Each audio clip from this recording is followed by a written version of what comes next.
PRSA community is truly so supportive, so welcoming, so please take advantage of that and really lean in. I'm going to pass it now to Betsy Anderson, Minnesota PRSA President and Associate Professor at Bethel. Thank you.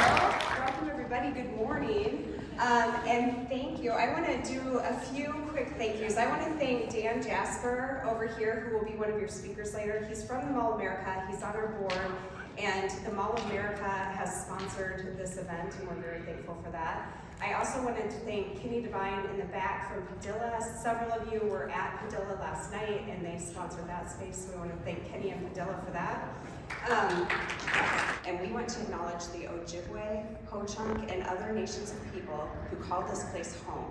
We pay respects to their elders, past and present, and acknowledge the violence, displacement, migration, and settlement that brought us here. And now I would like to turn it over to Dan Jasper of the Mall of America. Thank you. Our first panel leader, Darryl Sellers. Darryl sits on the board of directors with me. He is the consummate professional in public relations and marketing and brand marketing. Please welcome Darryl to the stage, and he will start the first panel. Darryl, come on up! I'm glad to be here. And this PR, writing, crafting content that captivates, I think it's really relevant today to really have relevant information, can also resonate with people, and I've worked in a lot of ways doing that, and so is this panel that I'm glad to work with our esteemed panelists. Chris Iles, he's a VP of Communications and Brand Marketing with Minnesota Star Tribune. Joan Fallon of Polk-Burnett Electric Cooperative, Director of Communications and APR. And then we have Anna Larson from the Flint group Madison works for. I found out that they work together. She's the PR and social media strategist team lead.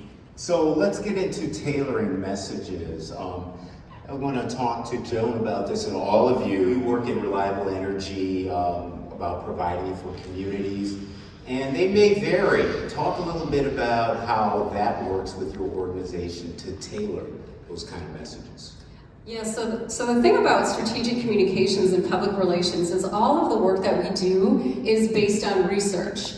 And so the number one thing that we need to know is, what is our purpose when we're starting a new job? What's the goal? And then also we need to really know our audience well. And so communicating that message directly to your audience is key. That elevates the level of our work when we do our homework, right? So make sure you do the research, you know your audience, you know your brand, and you know the purpose for your writing.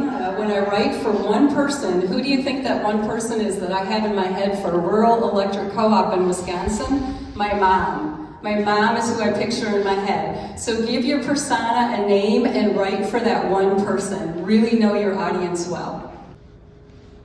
How about you for cultural diversity, tailoring those messages to reach audiences? Yeah, I would just say you don't have to write in a vacuum. It always helps to get a second or third or fourth set of eyes on things. As a white man, I bring a specific perspective and set of experiences to things when I write. And anytime I have any inkling of a question about how something might be perceived, I like to run it by someone else that has a different set of experiences and frankly less privilege than I've grown up with. So you don't have to write in a vacuum. More eyes are better. How do you go about disclosing your usage of artificial intelligence when disseminating information to your stakeholders? The ability to tell my story. I still want to tell my story. I think we all need to know, like, our personal touch, our human touch still matters so much. I think you can tell when things are fully just AI, right? You still have AI generated images in Adobe and other databases, and sometimes you don't realize. I actually had this happen to me. I pulled one for something and the designer was like, hey, did you notice that tree is like really weird? And I was like, no, but thank God you did. So that's something that we pay attention to. And then also, if you're on Instagram, you probably noticed there's the button you can toggle to say if this was created with AI. So that's being built into some social media platforms. But the thing that came to mind was just the imagery selection. That is where we are very, very careful. Talk about creative writing, how you use it, and it's made its way into corporate communications as well.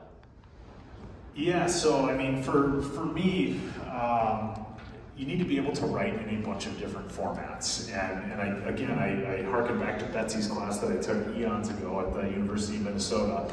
And the thing that was so helpful about that class is it gave you the structure under which you need to write. And if you can get really solid in that structural foundation for what are the components of a press release, what are the components of a byline article, how do you tell a story? Like, what is a story arc? If you can get yourself familiar with writing in a variety of different formats for a variety of different audiences in a variety of different platforms, and tailor whatever you're doing to those different parameters and those variables, then you'll be successful. And when we think about our writing, we're always learning, growing, whether it's public speaking or writing skills. Just talk about over the course of your career, you talked about AP style, which should be our Bible, by the way, if it isn't already, that you've done to improve your writing skills and your jobs along the way. I knew that in order to up my game and to be have a seat at my executive table and to be strategic in my work, I knew that I need to do continuous learning. And that's something that our PRSA Code of Ethics talks about as well, right? We're always wanting to advance our profession. And so I went on and received accreditation in public relations. I encourage all of you, once you're a few years into your career, to check that out. It's called the APR credential. Don't think your days in the classroom are done. With this career, you always need to stay on top of your game and be learning all the time. Yeah, I'd say reps under the belt are a good thing when it comes to improving your writing. The more writing you do, the better you're going to be at it. And you know, solid foundational writing is truly something that will set you apart.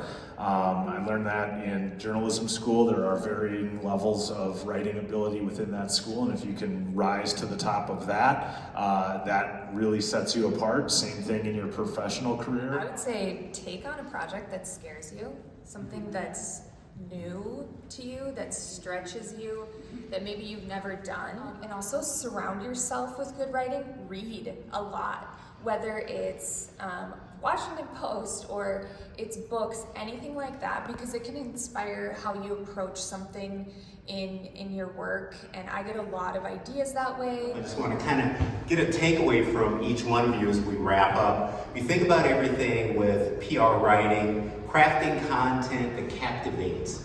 There are many ways we can do that. Social media, blogs, press releases. What's a key takeaway you'd like our students and even professionals to take away from this? Do your homework. Know your audience, and then decide what's the best channel for the audience, what's the best way to tell that story. So know your purpose, know your audience, know your brand. Chris? Yeah, I'll just say audience first always, and leave it at that. Ah, very concise. Yeah, audience and purpose, absolutely. And then the next thing I would say is blow it up. Don't do it how you've always done it. Stretch yourself to think of, how can I do this differently? Thank you, Anna, Chris, and Joan.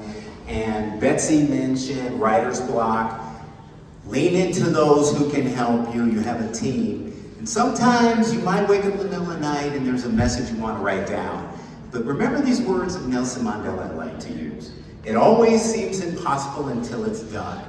So find those ways, these tips and more. You are your storyteller's best ally, and you can lean into others who can help you as well.